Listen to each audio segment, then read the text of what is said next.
Tube Tamil வணக்கம். சீன அதிபர் திரை மறைவில் டொனால்ட் ட்ரம்புடன் பேசிய விடயங்கள் அமெரிக்காவினுடைய ஆக்சியோஸில் வெளியாகி இருக்கின்றது.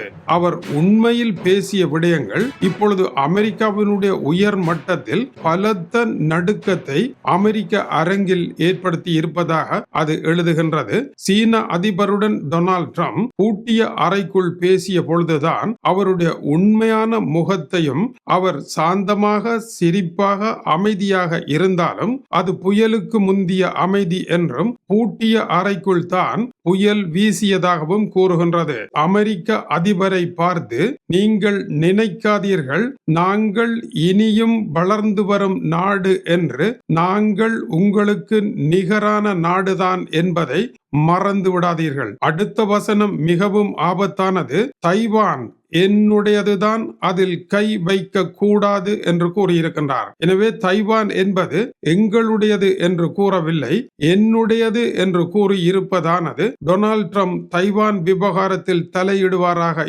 இருந்தால் அதன் பின் என்ன நடைபெறும் என்று அவருக்கே தெரியாத நிலை இருக்கின்றது. அதனால் தான் தைவான் விவகாரத்தில் சீனா நினைப்பதற்கு மாறாக அமெரிக்கா நடக்குமாக இருந்தால் விளைவு நாம் இருவரும் போர்க்களத்தில் தைவானுக்காக குதிக்க வேண்டியதுதான். பழைய அரச கதைகளில் அரசகுமாரியை மணம் முடிப்பதற்கு சுயம்பரம் நடப்பது போல தைவானை மணம் முடிப்பதற்கான சுயம்பர போட்டியில் இருவரும் இறங்கத்தான் வேண்டும் என்பது இந்த கருத்தாகும். யார் வெற்றி பெறுகின்றார்களோ அவர்களுக்கு பரிசு தைவான் என்ற செய்தி வெளியாகி இருந்தது. ஆனால் அதற்கு முன்னரே யாருக்கு சொந்தம் என்ற கேள்விக்கு தைவான் எனக்குத்தான் சொந்தம் என்று சீன அதிபர் கூறியிருப்பது அவர் எதையும் செய்ய தயங்க மாட்டார் என்கின்ற கிளியை அமெரிக்க அரங்கில் ஏற்படுத்தி இருக்கின்றது.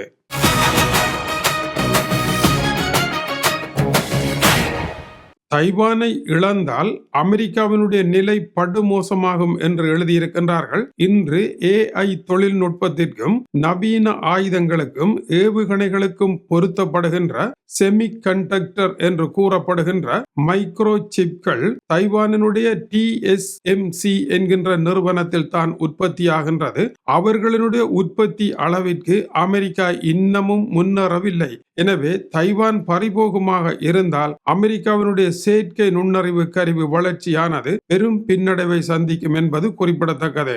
அமெரிக்காவினுடைய சிப் விநியோக சங்கிலி பாதிக்கப்படுமாக இருந்தால் இப்போது இருக்கின்ற உணவு சங்கிலியை விட மிகப்பெரிய இழப்பாக இது அமையும். சாதாரண துப்பாக்கிகளில் இருந்து பாரிய ஏவுகணைகள் வரை அனைத்தையும் தீர்மானிக்கின்ற ஒன்றாக இது இருப்பதனால் இதுவே இன்றைய உயிர் நாடியான உலகத்தின் அதிகூடுதலான விலை உள்ள பொருளாக இருக்கின்றது. அந்த பொருளை அதிகமாக உலகத்தில் உற்பத்தி செய்கின்ற ஒரு நாட்டை சீனாவிற்கு பறிகொடுத்து விட்டால் அடுத்து என்னதான் செய்வது? இது அமெரிக்காவினுடைய அடுத்த பெரும் அச்சமாக இருக்கின்றது. சீன அதிபர் துணிகரமாக அமெரிக்காவை எதிர்ப்பதற்கு அமெரிக்கா தான் காரணம் என்றும் குறிப்பிடப்படுகின்றது. அமெரிக்கா தன்னுடைய வலதுகரமாக இருந்த ஐரோப்பாவை நிராகரித்திருப்பது, அமெரிக்காவிற்காக ஓடி வருகின்ற நேட்டோவை நிராகரித்திருப்பது, உக்ரைன் போரில் ஏற்பட்ட பெரும் ஆயுத இழப்பும் பண இழப்பும், கல்லாப்பட்டியில் எலி படுக்கும் அளவிற்கு ஜோ பைடன் பணத்தை அள்ளி எறிந்து எதையுமே காணவில்லை, ஈரான் போரால் ஏற்பட்டிருக்கின்ற பின்னடைவு, பெரும் பொருளாதார நஷ்டம்,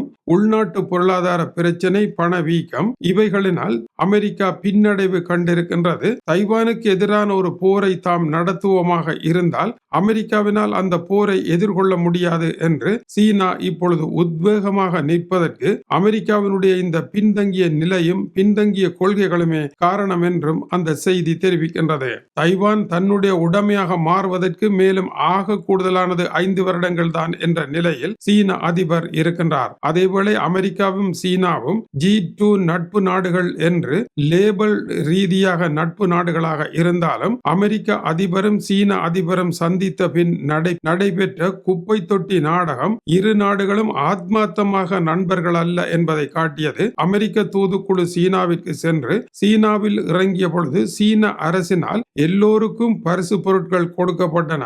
புதுவிதமான கை தொலைபேசிகள் கொடுக்கப்பட்டன. இவற்றையெல்லாம் வாங்கி கொண்டு வந்த அமெரிக்க தூதுக்குழுவினர் அமெரிக்காவினுடைய ஏர்போர்ஸ் 1 விமானத்தில் ஏறுவதற்கு முன்னர் வெளியில் வைக்கப்பட்டிருந்த ஒரு குப்பை தொட்டியில் சீனாவில் இருந்து கிடைத்த அத்தனை பரிசு பொருட்களும் அங்கேயே போடப்பட வேண்டும் என்று கட்டாயப்படுத்தப்பட்டிருக்கின்றது. அங்கு வழங்கப்பட்ட அடையாளத்திற்காக வழங்கப்பட்ட பிளாஸ்டிக் அட்டைகள் கூட குப்பை தொட்டியிலேயே போட்டுவிட்டு அமெரிக்க விமானத்தில் ஏறும்படி கூறப்பட்டது. இதற்கு காரணம் அமெரிக்க அதிபரனுடைய விமானம் அதி உச்சக்கட்ட தொழில்நுட்பத்தை கொண்டது. இந்த பொருட்களின் மூலமாக சீனா அதனுடைய உள்ளக கட்டமைப்பை களவாடிவிடும் என்பதனால் இந்த நிராகரிப்பு செய்யப்பட்டது. பரிசு பொருட்களை அந்த நாட்டிலேயே வீசிவிட்டு வருவதானது அந்த நாட்டை அவமதித்தது போன்ற செயல். ஆனால் ராஜதந்திர பிரச்சனையில் சீனாவை நம்புகின்ற நிலையில் அமெரிக்கா இல்லை என்பது விமானம் புறப்பட்ட பின்னர் குப்பையாக குவிந்து கிடந்த சீனாவினுடைய பரிசு பொருட்களே சாட்சியமாக இருந்தன. அதுபோல அமெரிக்காவினுடைய தூது குழுவினரும் தங்களுடைய உண்மையான கைத்தொலைபேசிகளை எல்லாம் அமெரிக்காவிலேயே வைத்து தற்காலிக தொலைபேசிகளுடன் சீனாவிற்கு வந்தார்கள் என்றும் இதனால் அந்த தொலைபேசி வழியாக சீனாவினால் ஊடுருவி போக முடியாது தடுத்தார்கள் என்றும் கூறப்படுகின்றது. நேட்டோவினுடைய முன்னாள் செயலரும் டென்மார்க்கினுடைய முன்னாள் ஸ்டேட்ஸ் மினிஸ்டரும் ஆகிய ஆனஸ் போ ராஸ்முசன் இந்த குப்பை தொட்டி சம்பவமானது 2 நாடுகளுக்கும் இடையே ஆழமான பிளவை காட்டுவதாக குறிப்பிடுகின்றார். ஆனால் இதே ஆனஸ் போ ராஸ்முசன் தைவானை சீனா கைப்பற்றுமாக இருந்தால் உடனடியாக அமெரிக்கா தாக்குதலை நடத்த வேண்டும் என்று கூறியதற்காக சீனாவிற்குள் வரக்கூடாது என்று இவர் மீது சீனா கருப்பு பட்டியல் விதித்திருப்பதும் கூர்ந்து கவனிக்கத்தக்கது. எனவே கருப்பு பட்டியல் இல்லாவிட்டால் ஆனஸ் போ ராஸ்முசன் இப்படி கூறுவாரா என்பதும் கேள்விக்குறிதான்.